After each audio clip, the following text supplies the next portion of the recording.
So many people keep asking me about tips for photography, so here are 5 tips on composition. Composition is the most important factor in all photography. It will either make or break your picture.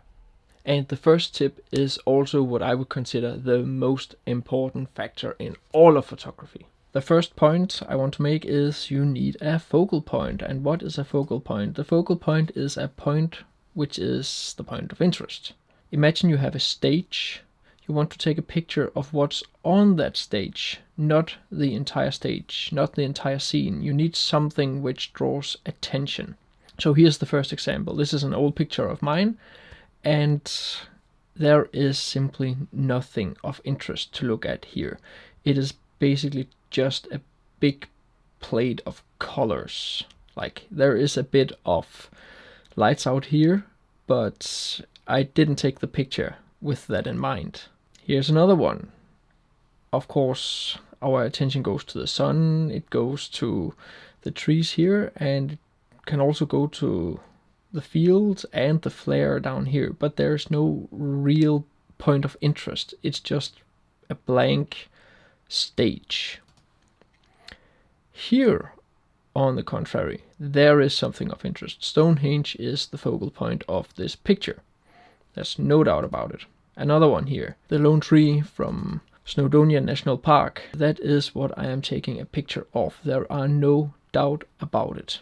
So a picture doesn't always need to have a focal point, but as a first tip and something you need to be aware of when you start out in photography, I would say that's the most important thing that you need to consider. What are you taking a picture of? The next tip is leading lines and visual flow. Here is a picture which has a lot of visual flow, and it has some leading lines we can follow. This is actually a beach, and this is the sea, and you can see that we are having a leading line here along the shoreline here. We have all these lines in the sand. We have the cloud streaks from the long exposure. Everything leads into the picture, which also creates a bit of depth in the picture, but the point here is that there is not really anything of interest going on here in the middle. We have this little light, but it's hardly a story. There's nothing of interest in this picture. So this one, again, leading line along the horizon. There's like this visual flow in the clouds because of the streaks of the clouds. Everything leads down here to this factory, to the chimney and the smoke. So there's no real doubt about where it is we want to look. Now the problem is that we have this tree right next to it, which is a distraction. This one, there's no doubt about where we're supposed to look according to the leading lines. We have the flow of the water, everything leading into this huge rock. This is, by the way, Pfeiffer Beach, and I was here in one of my episodes from the US, so be sure to check that one out. And actually in that one I talk about how to get the flow of water as I have here in the picture. This one from England. This is Blackchurch Rock in southern England. And again, we have the leading lines, everything leading into the picture. There are no doubt about what's the focal point either. It's this big rock, of course. We even have leading lines up here from one corner, and we have a leading line here from the other corner. No doubt about where to look. Same here, leading line with the northern lights here. And here we have the flow of the water, or the lines of the water along the shore of the river here, everything leading into Skogafoss waterfall. Here we have a leading line. This time it's not a straight line, this time it's an S-curve. This is in the Faroe Islands, and our focal point is actually the person here on the beach. Now, if that person wasn't there, the leading lines would just lead to nothing. Even if we follow here the side of the mountains, it would just lead to nothing. So we need that one person on the beach which catches our eye. The leading lines need to lead to something. At least that's how I think about it. Alright, here we have Benro Church, also in southern England.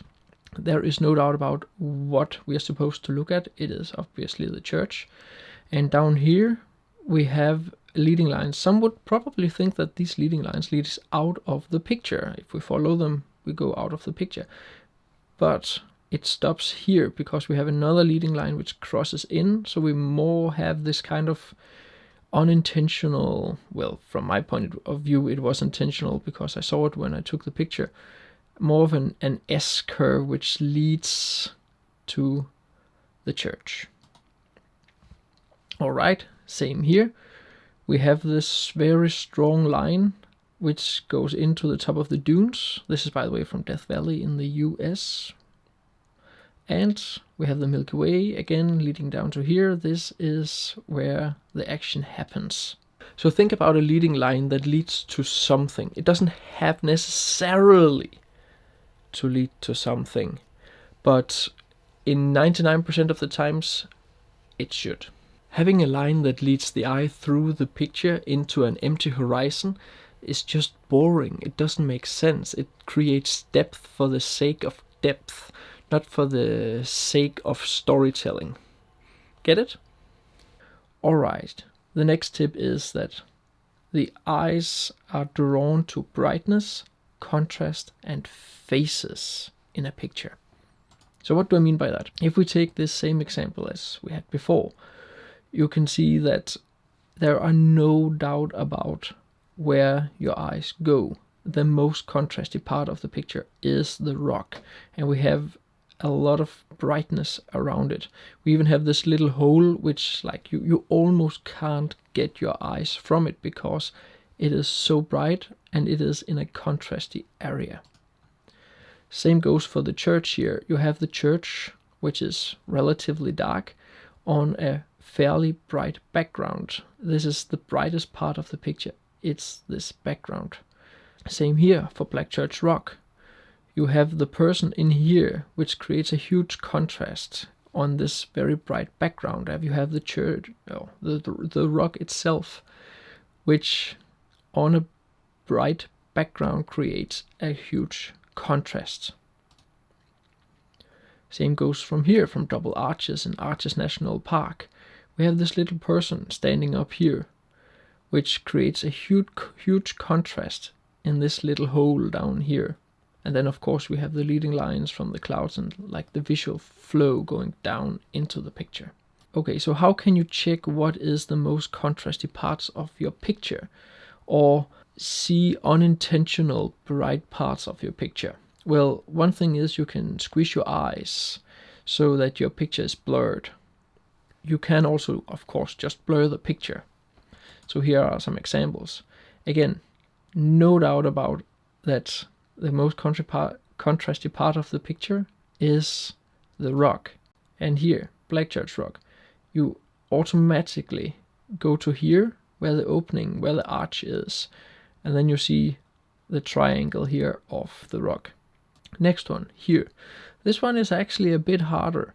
Like, obviously you have all the blurred parts, the visual lines, and Skogafoss is the one that stands out because it's a bit other color. It's white compared to the other colors around it. It is also the brightest part, but when you blur it like this, you can actually see that this part of the picture up here, this part of the Northern Lights, are actually battling a little bit with Skogafoss.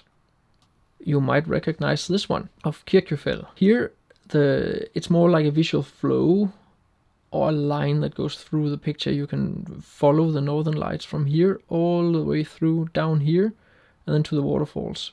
But the waterfalls are actually battling for attention with both Kirkjufell and the Northern Lights. So it is actually not as clean of a scene as one would want. But we do have a visual flow that goes through the picture, following the Northern Lights down through here with this brightness, down to the river, and then up to the waterfalls, or the other way around.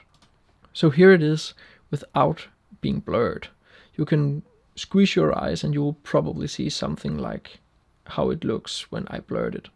So same goes for the Black Church of Búðir in Iceland.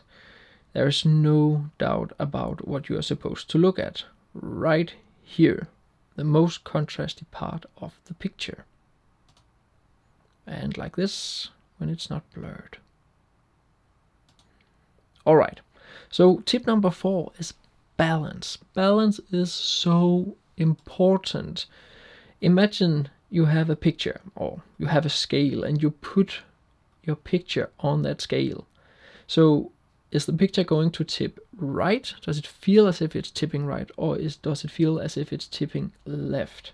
Now, when I say balance, I obviously don't mean physical balance. I mean the visual balance of the picture. And the visual balance depends on the elements in the picture. There has to be some kind of equal distribution of the elements in your picture. Imagine if we didn't have the rock over here, it would tip to the left. Or if we didn't have the rocks over here, it would tip to the right. This is a very important thing you need to be aware of in your composition. So here is a picture which is completely out of balance. All the action is going on over here. Your eye goes straight to all this light up here in the town or the city, and in the foreground here. But there is nothing on the left half of the picture which can outbalance all the action going on over here. Same here. Everything, it would, if you put it on the scale, it would tip to the right. The house over here and the wind turbines takes up all the visual interest. There is nothing here on the left which outbalances or outweighs the interest over here. Now, if we crop it, we can suddenly and fairly easy make it balanced. So we have this wind turbine in the middle, and then we have the house, which is balanced out by the 2 other wind turbines. And the 5th tip is to keep the elements of your picture within the frame. This is a good example of your elements being inside the frame. I would say that the rock up here, it's a bit too close to the frame. It's very close to the frame actually, but the rocks down here, like there's breathing room. Even though this one is also very close to the frame, there's still breathing room around the elements. Now, if we crop it just slightly, you can see how it feels uneasy when we have the elements cut off by the edge. Even down here where we have the wave and it hits the lower edge, it creates unease compared to the not cropped picture. So this is my last picture. It is eBOOKs, and if you haven't watched that video, I talk a lot about composition, so you might be interested in watching that one too. So what I talked about there was that I want that breathing room for my elements in the picture. And right now we have these small trees down here. They are far enough from the edge, but we do have the stairs down here, which is a bit annoying and for me creates unease. And we have the shadow over here, which is also going out of the picture and into the edge, which to me is a bit annoying. Now I can't remove them by cropping, but I can remove them in Photoshop. And to me, this works way better, way better. There are breathing room for our main subject, which is the castle and the surrounding trees. So to sum up, first and foremost, you need a focal point. You don't necessarily need to have a focal point, but if you don't think about what you are taking a picture of, it just becomes happy triggering. The next thing you need to think about is leading lines. The lines in the picture need to lead to something. They shouldn't create depth just for the sake of creating depth. Depth in itself is not a value in photography. It's something that helps you tell a story. Tip number 3 was that brightness, contrast, and faces attracts the eyes automatically. Use that to create your composition. Use that to draw attention to specific parts of the picture. Tip number 4 is balance. Making a picture which is out of balance creates unease for the viewer, and you don't want to make the viewer seasick. And tip number 5 was to keep the elements of the picture within the frame. Don't cut off hands and other limbs of humans when you make portrait photography, and in the same thing with landscape photography. Don't cut off subjects if you need them within the frame or need them to be part of the story. Obviously you can use elements in your picture as frames and to frame your composition. But for the most part, just remember that all sorts of small details and so forth that you want to be a part of the picture, they shouldn't be cut off by the frame. The very last point is that I would say that a focal point is absolutely necessary in all pictures, unless you make some kind of abstract picture. But in general, consider these tips as tools in your toolbox for creating your picture. They are not rules, they are not norms, they are definitely not laws, but they are tools in your toolbox which you can use and you can put together in an optimal way to make your picture. So I hope you enjoyed this little video. It was a bit out of the ordinary, and please do tell me down below if you want more of these tips videos. I will do my very best to keep making my normal videos and release them each Tuesday. So if I make more of these videos, I will release them, like, let's say on Thursdays or Sundays or other times of the week. As always, I would also highly appreciate a like, and else I would just want to say thank you so much for watching.